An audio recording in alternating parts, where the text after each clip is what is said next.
ज्याप्रमाणे मुंबईमध्ये अमराठी माणूस मराठी माणसावर अन्याय अत्याचार करतो, आज तुम्ही बघा टॅक्सी असेल, ओला असेल, उबर असेल, ह्या सर्वांमध्ये उत्तर भारतीय किंवा बाहेरच्या लोकांची मोठ्या प्रमाणात जशी घुसखोरी झाली, मराठी भाषा आम्ही बोलणार नाही अशी जी त्यांची मस्तीची आणि मस्तवाल भाषा आहे, त्याला काही लोकांनी राजाश्रय पण देण्याचा प्रयत्न केला. तशाच पद्धतीने जर तुम्ही आध्यात्मिक क्षेत्रात म्हणत असाल, तर या महाराष्ट्राला विठ्ठल संप्रदाय आहे, म्हणजे वारकरी संप्रदायाची गौरवशाली परंपरा आहे. आजही शेकडो कीर्तनकार ज्ञानोबा तुकोबा हा माऊलीचा गजर करतात, रामकृष्ण हरी हा गजर होतो, ध्यानाचा अभंग असतो, काल्याचा अभंग असतो, रूपाचा अभंग असतो, हरिपाठ असतो, काकडा आरती असते, त्याच्यानंतर विराण्या असतात, त्याच्यानंतर अभंग आहेत, भारुडं आहेत, संतांची वचनं आहेत. हे सगळं आता बाजूला पडतंय.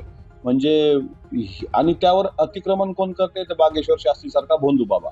तो तिथून येतो, इथं छत्रपती शिवाजी महाराजांच्या इतिहासाचा याचा अभ्यास नसताना महाराजांबद्दल चुकीचा इतिहास पेरतो, त्याला एक शास्त्री अजून सपोर्ट करतो. त्याच्यानंतर ते पंडित मिश्रा बाबा, तो शंकराचं महत्व सांगताना त्या पिंडीला बेल वहा, त्यावर करोडो रुपये लुटतो.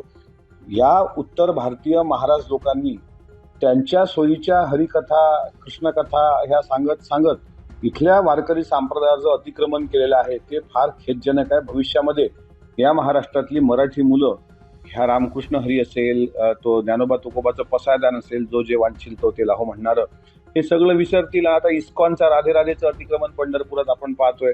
उत्तर भारतीय लोकांच्या मोठ्या प्रमाणात कथा, रामकथा, कृष्णकथा ह्या मोठ्या शहरात घेतल्या जातात. त्या तुलनेमध्ये वारकरी संप्रदायाचे कीर्तनकार फार कमी मानधनावर, कीर्तनावर, ती ऍटलिस्ट ते प्रचार तर करतायत, प्रसार तर करतायत. जे वारकरी धर्मामध्ये भोंदूगिरी करत असतील त्यांचा निषेधच आहे. पण वारकरी संप्रदायासारखा सर्वश्रेष्ठ संप्रदाय संपवण्याकरता, तो नामशेष करण्याकरता उत्तर भारतीय कथाकारांचं जे आक्रमण झालं, तीही तितकी चिंताजनक बाब आहे जितकी अमराठी माणसांचं मराठीवर आक्रमण होताना आपण मुंबईमध्ये पाहतो.